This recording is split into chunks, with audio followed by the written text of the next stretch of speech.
Այսօրվա խոսքս ուղղում եմ հանրային ճանաչում ունեցող հազարավոր հետևորդներ ունեցող այն տգետներին, ովքեր այսքան արհավիրքներից հետո դեռ չհասկացան, որ չի կարելի հայոց մշակույթը,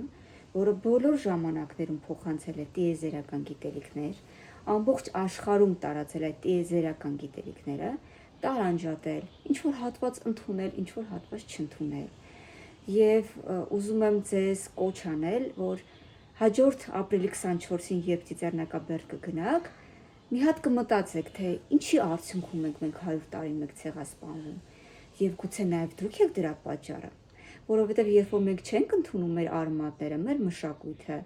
մեր այն գիտելիքները, այն գենետիկան, որը մեզ մեր պապերն են փոխանցել, ինչի արդյունքում մենք մինչ օրս գոյություն ունենք, ինչը որ մենք ամեն կերպ տարածել ենք ամբողջ աշխարհում, բոլոր հնարավոր տարբերակներով, մենք գուցե ժխտում ենք, դա է պատճառը։ Եվ երբ որ ժխտում ենք այն, ինչը որ մերն է, մենք ավտոմատ մեզ քոչվոր ենք որակում, որովհետև այն ինչ որ մենք չենք ընդունում, դա մերը չի։ Իսկ մեր իսկապես խելացի հարևանները, որոնք որ քոչվոր են, նրանք այդ մեր գիտելիքները որակում են իրենց մեզ ցեղասպանելով։ Եվ եկեք ընդունենք վերջապես, որ երբ որ մենք ինչ-որ կարևոր գիտելիք, ինչ-որ կարևոր ժառանգություն մեզ հասած շղթում ենք, մենք մի նոր ցեղասպանության համար դուռ ենք բացում։ Սիրելի տգետներ, եւ կապ չունի դուք ինչքան դիտումներ ունեք, ինչքան ճանաչում ունեք, ինչքան հայտնի եք դուք շոու բիզնեսում, դա չի նշանակում, որ դուք տգետ չեք։ Եվ խնդրում եմ, եկեք վերջ տանք այս համատարած ապուշությանը, այս տգիտությանը։ Եվ դες հրամայում եմ, չփորձեք մյուս անգամ պիտակել այն աստվածային, այն տիեզերական մասշտաբների գիտելիքները,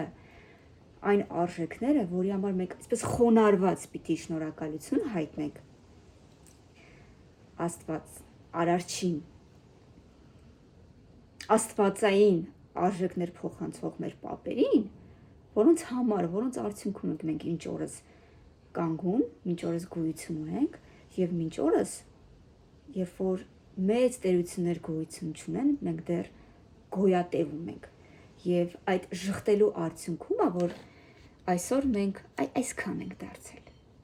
Եվ դեռ հարց է, մենք այսքանը կկարողանանք պահել, թե չէ, որովհետև նախ հիշեք միշտ կորցնում են հոգեպես եւ հետո նոր ֆիզիկապես։ Եվ եկեք մտածենք, թե ինչու ենք մենք այսքան ժամանակ կորցրել եւ ողբի փոխարեն ամեն տարի մի օր ողբալու, ձևական ողբալու փոխարեն, եկեք պահենք այն ինչ որ դեռ ունենք եւ պայքարենք այն ամենի համար, ինչը որ մերն է եղել, մեզ է փոխանցվել եւ օրենքով եւ գենետիկորեն մեզ է պատկանում։ Պարզ է։